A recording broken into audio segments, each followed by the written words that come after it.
What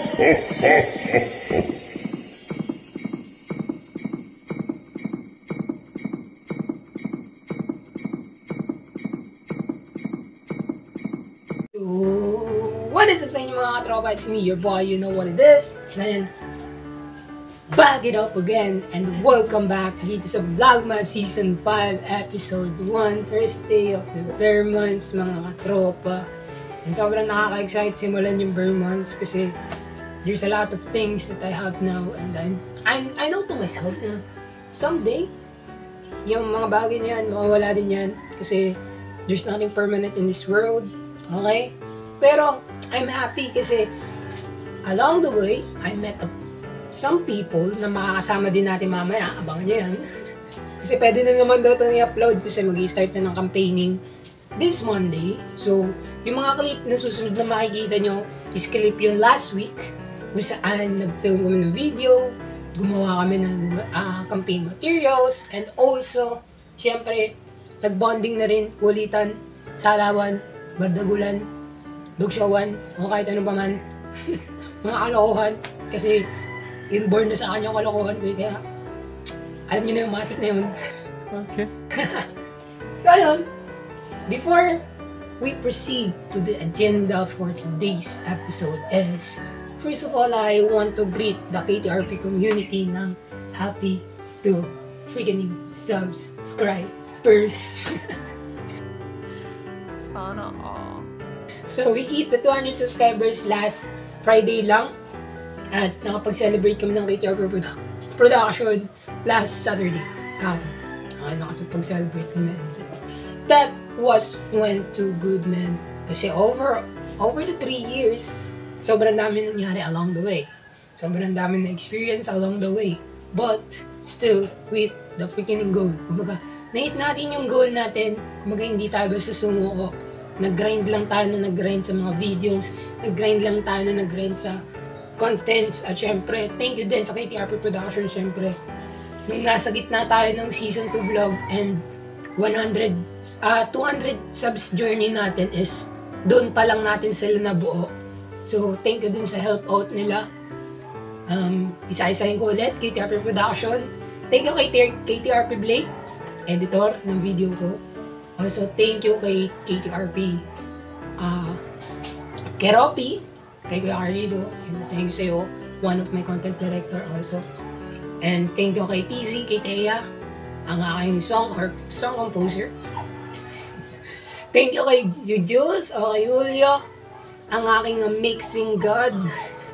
Siya yung nagmi-mix ng kanta ko, siya yung naglalagay ng effects and auto-tune whatsoever. So, yun. Sa kanila din ako nagre-record kasi may self-studio siya. So, yun. And also, thank you kay KTRP Josh for being the consistent videographer ng mga music videos. Kahit isa pa lang pero consistent pa rin siya.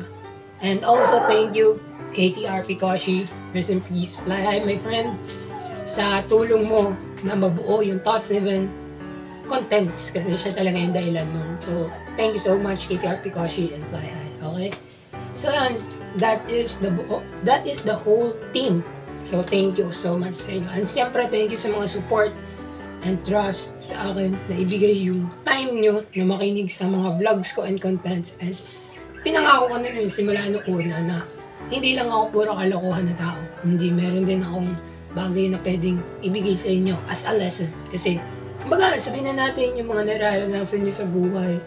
Is, hindi naman lahat, pero yung iba doon is napagdaanan ko na. So, alam ko na din yung gagawin kung paano malulutas o masusolusyonan yung problema na pagdadaanan nyo pa lang. Hindi naman lahat, yung iba lang. So, ayun. So, proceed tayo sa mga clips. So, yun. Let's go.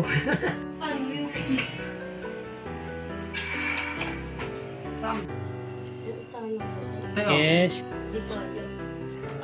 Kung may rapid toll po, may rapid dakot kang. Mapuna kayo dito, te.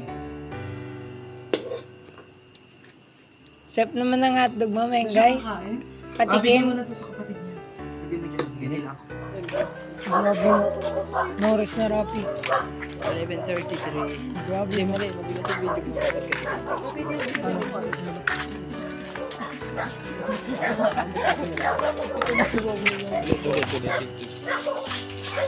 Mga vlogger. I pass this phone sa aming poging Vice President. Oh, yeah.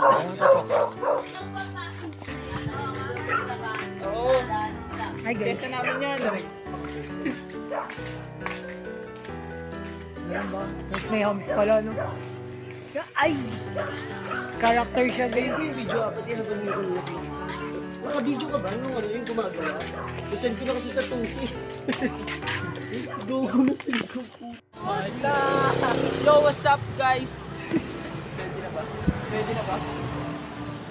Comment lang po. Document lang to, boss. Filming ng campaign video, mga trops. Yo, what's up? Papanood nyo daw sa week to update. Practice lang, practice. Pagbabago ko ng boss. Paano ba yan? Paano mo pinipindot yan? Wala, madala yung kaya nakapulo. Hello guys, mga bobo. Watch play.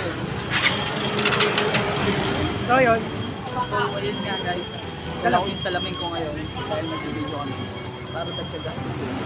So, ngayon kasi guys, is August 29 ngayon. Mamaya na tayo dyan. Wala na.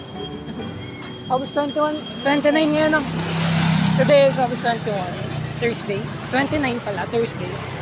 And ngayon mag-film kami ng campaign video. Running from. Film kami ng video, campaign video. And napapanood nyo siguro ko sa week to update. And yun nangyari kahapon. That's in August 28. Yun, gumawa kami ng mga campaign materials and whatsoever.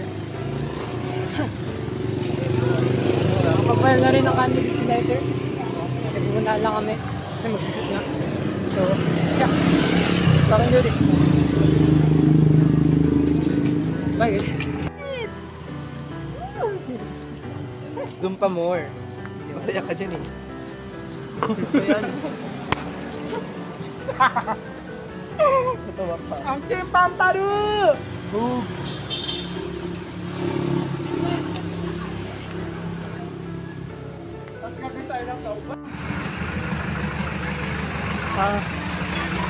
Friday update. August 30. Nakaulan ng lakas. Uwi pa lang ako.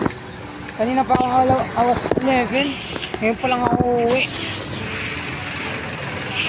Lakas ng ulan. Buti hindi ako basa masyado. White shoes pa gamit ko.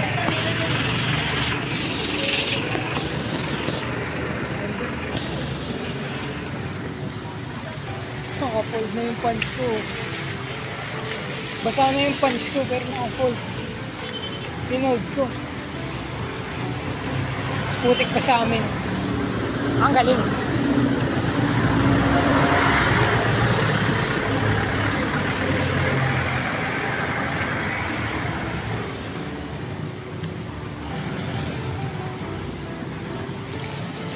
Grabe na. Kanina nag-orientation po kami sa darating na campaign period. So, yun. Campaigning na sa Lunes, week 3. See you guys sa week 3 update. Let's fucking go, man. Uwi muna ako kasi baka lumakas pa yung ulan. So, yeah. Update ko na lang kayo. Sunday may pasok pa ako. And yun. Araw TC naman. Woo! Grabe! Baka umulan ng malakas. Yan o. Luis na siya. Malupit. Ay, buhay. Ang galing. Okay. So yun.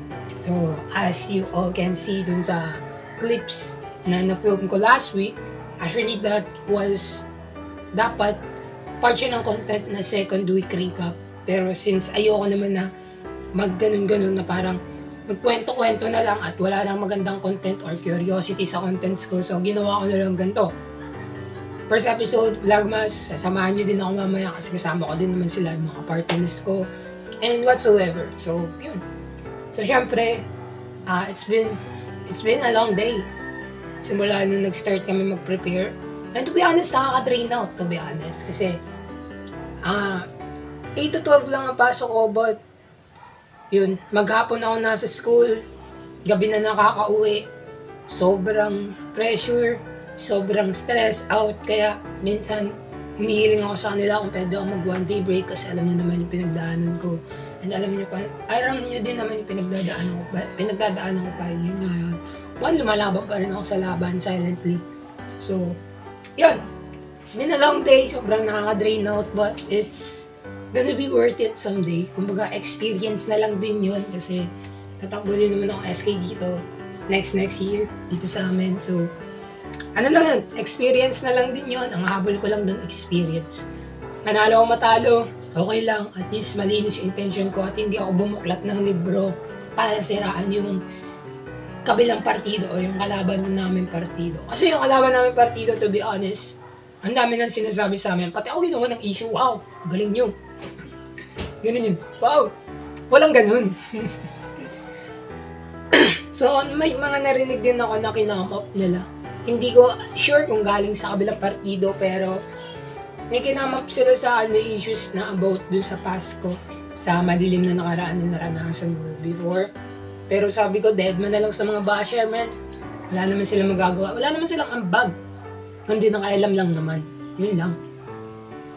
So, yun. It's been a long day, nakaka-drain out, pero it's gonna be worth it someday.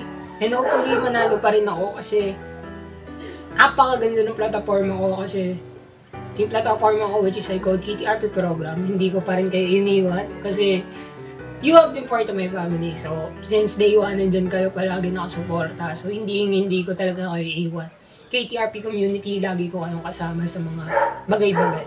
Kaya KTRP program yung tinawag ko doon. Kasi yung KTRP program specifically, nagpo-focus siya sa mental awareness ng mga students dun sa school namin. Pero, sabihin na natin baka hindi rin kasi mapayagan kasi sobrang ang daming kailangan process na gawin. Pero ipipilit pa rin natin yun kasi maganda naman, sabi naman ng president namin sa party list is sobrang ganda daw ng platform ko, so our programa ko. So ang kailangan na lang is talagang tiwala sa sarili. So yun lang naman yung dala ko sa gerang to tiwala lang sa sarili. Hindi na ako nag-aasam na manalo, hindi talaga ako desperado, at hindi rin ako bumubuklat ng libro. Talagang malinis, at patas ako lumaban sa tao. Kasi, anong purpose nun? Kung mag-cheat ka sa laban mo, anong purpose nun, di ba? Wala kang makukuha lesson pag dinuya mo. So, ayun. Wala kang makukuha lesson pag dinaya mo yung laban. So, patas lang, tsaka malinis lang yung laban. Kami ng kapartido ko, talagang ganun lang. Kasi naniniwala ako sa kasabihan ng pag malinis at patas kang lumaban, may papanalo mo yung laban na nilalabanan mo. Doon ako naniniwala. And I know to myself na parang, kaya naman to, may pag-asa ako kahit na masisiro ako sa sarili kong section kasi alam nyo na. Actually, hindi naman sa isang section lang ako masisiro. 2 section, 1B, 1C. Doon yung possible outcome na masiro ako. Pero sa ibang sections, pwede pa ako makakuha ng boto dun sa mga tropa, kakilala, mga nakakakilala sa akin na yun. Hopefully yun, hindi ako masiro kasi pag nasiro ako, iyak talaga ako. Hindi, joke lang. Hindi, wala naman talaga akong pakay manalo matalo basta patos ako. Basta malinis yung paglaban ko, tsaka patos ako lumaban. Tsaka hindi ko inaasam yung magkaroon ng posisyon. Ang inaasam ko kasi yung makatulong lang. Yun lang talaga. Kumbaga makapag-contribute lang sa school. Kasi ayoko nga maging normal student lang. Gusto ko mag-cross ng boundaries ko na parang explore yung sarili ko kung ano pa yung hindi ko kayang gawin. But is nakapag ano naman ako before. Parang lumaban din ako before. Pero nag-fail. Kasi lack of experience na rin. Kumbaga lack of knowledge na rin doon sa position na tinatakbuhan ko that time. Pero ngayon, dahil may knowledge na ako and may experience na rin naman ako sa KTRP meme, so sabi ko, go na to. Wala namang masama ako, itatry ko Diba? It's okay to fail. At this, I learned a valuable lesson. Yun na lang yung dadalhin ko doon. So, yan. So, see you na lang guys mamaya pagpunta ko sa school. So, siyempre, Makikita nyo na lahat. Mamayang gabi yung upload nito and papakita ko sa inyo kung ano oras ang makakawin. Gabi talaga. Let's go.